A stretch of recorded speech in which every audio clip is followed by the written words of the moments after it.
विपक्ष ने अमित शाह पर भारत रत्न भीमराव अंबेडकर के अपमान का आरोप लगाया है। कल संसद में यानी कि राज्यसभा में गृह मंत्री अमित शाह संविधान पर चर्चा को कंक्लूड कर रहे थे। उस दौरान उन्होंने ऐसा कुछ कहा जिससे विपक्ष नाराज हुआ और 11-12 सेकंड का वो क्लिप विपक्षी नेताओं के ट्विटर हैंडल से वायरल हो गया और उसका असर आज संसद में देखने को मिला। संसद के दोनों सदनों में हंगामा हुआ। बाहर भी तमाम इंडिया अलायंस के नेता विरोध प्रदर्शन करते नजर आए। हालांकि बाद में प्रधानमंत्री नरेंद्र मोदी भी अमित शाह के बचाव में सामने आए और उन्होंने साफ साफ कहा कि कांग्रेस पार्टी और विपक्ष जो कर रहा है उससे उनका जो पाप है, बाबा साहब अंबेडकर के खिलाफ जो उन्होंने कार्य किए हैं वो छुपेगा नहीं, जनता सब जानती है। दरअसल प्रधानमंत्री ने अपने ट्वीट में एक से एक के बाद एक ट्वीट किया, पूरा थ्रेड ट्वीट किया, 6 ट्वीट्स किया और उसमें साफ साफ आरोप लगाया है कि कांग्रेस पार्टी ने बाबा साहब अंबेडकर के जो कार्य हैं उसको कमतर आंका है और SC/ST समाज का अपमान लगातार करती रही है। बिहार और दिल्ली के विधानसभा चुनाव में भी विपक्ष इसे मुद्दा बनाएगी और सरकार को, बीजेपी को इससे परेशानी हो सकती है। कैमरामैन रफीक के साथ कुमार गौरव, न्यूज़ 24 दिल्ली। यूपी की राजधानी लखनऊ में आज कांग्रेस ने बड़ा प्रदर्शन किया। इस प्रदर्शन में बड़ी संख्या में कार्यकर्ता और नेता शामिल हुए। दरअसल कांग्रेस ने 18 दिसंबर को विधानसभा घेराव का ऐलान किया था, जिसमें प्रदेश के हर जनपद से नेताओं और कार्यकर्ताओं को बुलाया गया। सरकार के विरोध में बड़ी बड़ी होर्डिंग भी लगाई गई। बेरोजगारी, महंगाई, पेपर लीक, संभल हिंसा जैसे मुद्दों को लेकर प्रदर्शन किया गया। प्रदर्शन करने वाले वर्कर्स से पुलिस की झड़प भी हुई। इस दौरान पुलिस की बैरिकेडिंग भी गिराई गई। यूपी कांग्रेस अध्यक्ष अजय राय और प्रभारी अविनाश पांडे के नेतृत्व में ये प्रदर्शन किया गया। कांग्रेस ने ये भी आरोप लगाया है कि प्रदर्शन से पहले कांग्रेसी नेताओं और कार्यकर्ताओं को उत्तर प्रदेश के कई जनपदों में रोका गया है और उनके साथ अभद्र व्यवहार भी किया गया है। कैमरा पर्सन धर्मेंद्र साहू के साथ अशोक तिवारी, लखनऊ, न्यूज़ 24।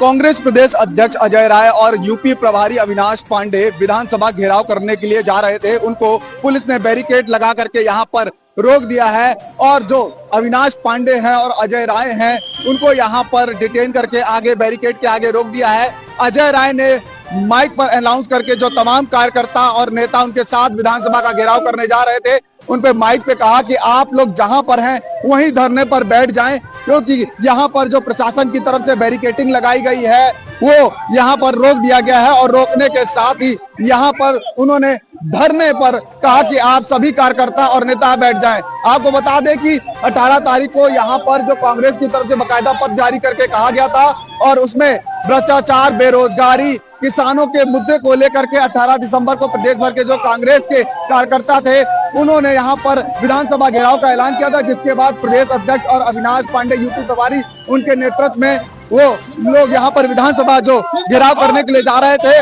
और यहाँ पर इनको बैरिकेड ला करके रोक दिया गया, जिसके बाद कांग्रेसी कार्यकर्ता और जो प्रदेश अध्यक्ष और अविनाश पांडे यूपी प्रभारी वो धरने पर बैठ गए हैं। कैमरा पर्सन मिंटू सिंह के साथ मनोज पांडे, लखनऊ, न्यूज़ 24।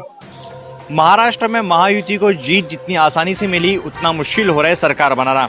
लंबे समय के सस्पेंस के बाद देवेंद्र फडणवीस राज्य के नए मुख्यमंत्री बने और मंत्रिमंडल का विस्तार किया गया, लेकिन इस मंत्रिमंडल विस्तार से कई नेता नाराज है, इतना कि ये सरकार के लिए मुश्किल खड़ी कर रहे हैं।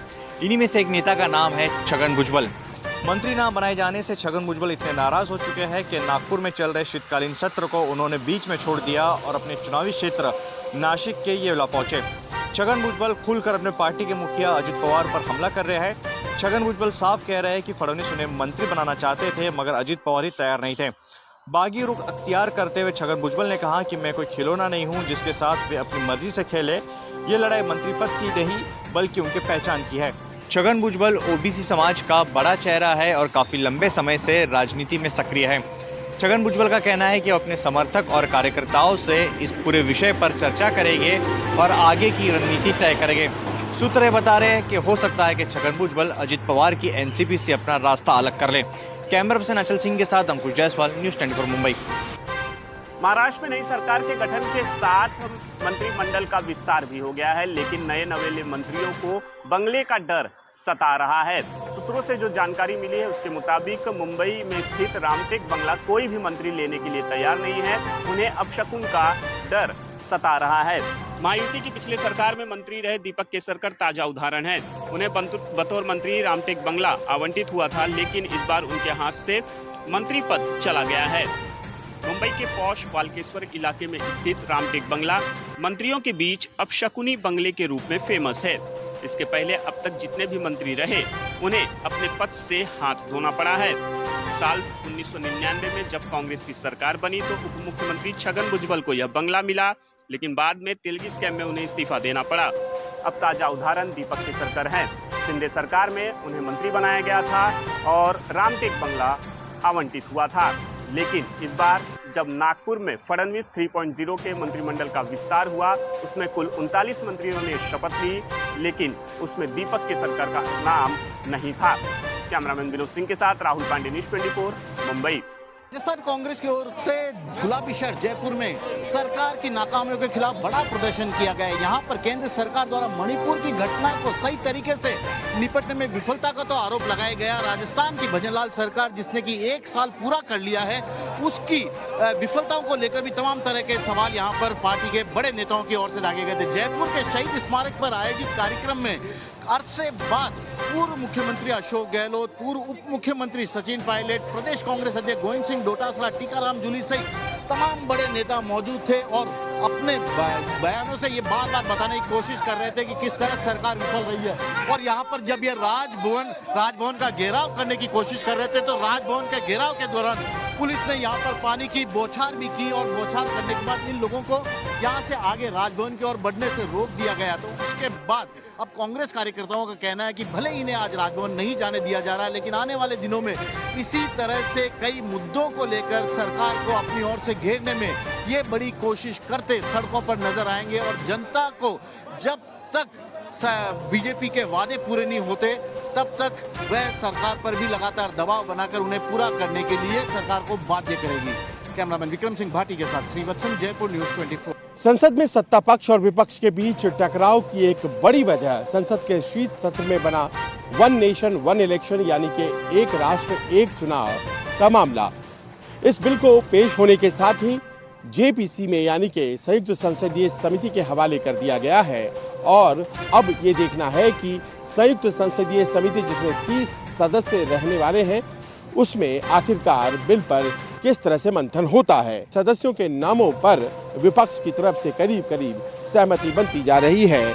30 सदस्यों वाले इस संयुक्त संसदीय समिति में कांग्रेस की तरफ से प्रियंका गांधी सदस्य होंगी। प्रियंका गांधी के अलावा मनीष तिवारी भी इस संयुक्त संसदीय समिति के सदस्य होंगे। धर्मेंद्र यादव जो समाजवादी पार्टी के सांसद हैं, उनका भी इस संयुक्त संसदीय समिति में होने की बात हो रही है। फिलहाल प्रियंका गांधी का इस संयुक्त संसदीय समिति का सदस्य बनना अपने आप में अहम है। कैमरामैन रफीक के साथ संजीव त्रिवेदी, न्यूज़ 24, दिल्ली। बिहार में आज 2 बड़े सवाल की चर्चा काफी ज्यादा हो रही है। पहला सवाल यह है कि क्या 2025 में जब बिहार में महागठबंधन की सरकार बनेगी तो बिहार में शराबबंदी कानून खत्म हो जाएगा, और दूसरा सबसे बड़ा सवाल यह है कि क्या बिहार में शराबबंदी कानून में एक बड़ा संशोधन होने वाला है, क्योंकि बड़ा संकेत नेता प्रतिपक्ष तेजस्वी यादव ने खुद दिया है। उन्होंने बड़ा बयान देते हुए ये कहा है कि जब हमारी सरकार 2025 में बनेगी तब हम इस कानून को यानी शराबबंदी कानून को देखेंगे, पढ़ेंगे और उसके बाद इसमें संशोधन करेंगे और उसके बाद ही इसको इम्प्लीमेंट किया जाएगा। निश्चित तौर पर आपको पता होगा कि प्रशांत किशोर की पार्टी यानी जनसुराज ने भी दावा किया था कि अगर 2025 में उनकी सरकार बनेगी तो 1 घंटे के अंदर शराबबंदी कानून को खत्म कर दिया जाएगा। तो निश्चित तौर पर भले ही बिहार में चुनाव में अभी 1 साल से ज़्यादा का वक्त है, लेकिन अब बिहार में शराबबंदी जो है वह एक बड़ा राजनीतिक मुद्दा बन गया है। कैमरामैन ऋषि के साथ सौरभ कुमार, पटना, न्यूज़ 24। बिहार में प्रशांत किशोर की गाड़ी रफ्तार पकड़ने के पहले ही सड़क से उतरने लगी है। उनकी पार्टी जनसुराज पर ब्रेक लगने लगा है। दरअसल बड़ी अरमानों के साथ बिहार में अलग अलग इलाकों से बड़े बड़े नेता इस पार्टी में शामिल हुए थे, लेकिन बिहार में पिछले 4 उपचुनावों में प्रशांत किशोर की पार्टी जनसुराज की हालत देखने के बाद अब सभी का धीरे धीरे मोह भंग भी होने लगा है। मंगलवार को पार्टी के 2 बड़े नेताओं मोनाजिर हसन और देवेंद्र नाथ यादव ने पार्टी छोड़ दी। इससे पहले मुजफ्फरपुर में करीब 200 कार्यकर्ताओं ने पार्टी के प्रवक्ता के साथ पार्टी को अलविदा कर दिया था। बड़े अरमानों के साथ लोग इस पार्टी से जुड़ रहे थे और एक विकल्प के रूप में देख रहे थे। लेकिन जिस तरीके से इन नेताओं ने पार्टी को छोड़ा और उसके बाद प्रशांत किशोर पर तानाशाही और पार्टी में मनमर्जी करने का आरोप लगाया है, उसके बाद अब पार्टी के जो कार्यकर्ता हैं उनमें निराशा हाथ लग रही है। ऐसे में अब देखना होगा कि 2025 के बिहार विधानसभा चुनाव में पार्टी का प्रदर्शन कैसा रहता है। कैमरामैन सनी के साथ अमिताभ आभूषा, न्यूज़ 24। दिल्ली एनसीआर में रहने वाले लोगों के ऊपर मौसम का ट्रिपल अटैक जारी है, जहां प्रदूषण की गुणवत्ता दिल्ली एनसीआर में बेहद खराब है। AQI लेवल 400 के पार अभी भी बना हुआ है। वहीं ठंड ने भी दस्तक दे दी है। साथ के साथ कोहरे का असर जो है वो सड़कों पर देखने को मिल रहा है। विजिबिलिटी बेहद कम हो गई है, जिसके चलते लोगों के जनजीवन पर सीधा प्रभाव पड़ रहा है। जिस तरीके से बर्फबारी पहाड़ी मैदान इलाकों में हुई है, उसका असर जो है वो मैदानी इलाकों में देखने को मिल रहा है। जो तापमान है आज दिल्ली का करीब 5 डिग्री तक पहुंच गया है। लोग ठंड के मारे कांप रहे हैं। वहीं प्रदूषण के साथ साथ जो कोहरा है वो भी असर जो है सीधे तौर पर दिखाई दे रहा है, जिसका असर हवाई यातायात और सड़क मार्ग पर पड़ता हुआ दिखाई दे रहा है। लगातार जिस तरीके से कोहरा जो है वो बढ़ता जा रहा है, उसके लिए मौसम विभाग की तरफ से 3 दिन का येलो अलर्ट भी जारी किया गया है। दिल्ली एनसीआर में रहने वालों लोगों के लिए ठंड, प्रदूषण और कोहरा तीनों अभी कुछ दिनों तक मुसीबत बने रहेंगे। कैमरा पर्सन अजय सिंह के साथ में मोहम्मद यूसुफ, न्यूज़ 24 दिल्ली। गुजरात से आज खबर 2 आपराधिक घटनाओं की, कैसे फर्जी तरीके से 5 मिनट में बनाया जाता था आयुष्मान कार्ड और वहीं क्यों किराए पर लिए जाते थे bank account. Ahmedabad cyber cell ने फर्जी आयुष्मान कार्ड बनाने के राष्ट्रव्यापी रैकेट का भंडाफोड़ किया है। जांच की कड़ी ख्याति हॉस्पिटल में हुए ऑपरेशन कांड से, जिसकी जांच में ये सामने आया कि बिना आयुष्मान कार्ड के मरीजों का ऑपरेशन करने के लिए उसके डॉक्यूमेंट लेकर कुछ ही मिनटों में आयुष्मान कार्ड बना दिया जाता है। इस कारनामे को अंजाम देने के लिए सरकार की तरफ से आयुष्मान कार्ड की वेरिफिकेशन का जिम्मा संभालने वाली सेंसर कम्युनिकेशन प्राइवेट लिमिटेड का हेड निखिल पारेख 8 से 10,000 में वेबसाइट का पासवर्ड नरेंद्र गोहिल को देता था और उसी का उपयोग कर नरेंद्र 5 मिनट में फर्जी आयुष्मान कार्ड तैयार कर देता था। इस मामले में 6 लोगों को गिरफ्तार किया गया है। वहीं एक दूसरे मामले में अहमदाबाद क्राइम ब्रांच ने एक महिला सहित 8 लोगों को गिरफ्तार किया है। ये लोग साइबर फ्रॉड के लूटे हुए पैसों के लिए बैंक अकाउंट किराए पर लेते थे और अकाउंट धारक को कमीशन देते थे। उन्होंने अब तक 200 से ज्यादा अकाउंट किराए पर लेकर लूटे हुए पैसों की हेरफेर की है। पुलिस ने अब तक 200 में से सिर्फ 82 खातों की जांच की है, जिसमें ये सामने आया है कि सिर्फ 82 खातों में 50 करोड़ से ज्यादा की लेन देन हुई है। ऐसे में आप समझ सकते हैं कि 200 खातों में कितने ज्यादा की लेन देन हुई होगी। कैमरामैन के साथ रूपेंद्र सिंह, अहमदाबाद।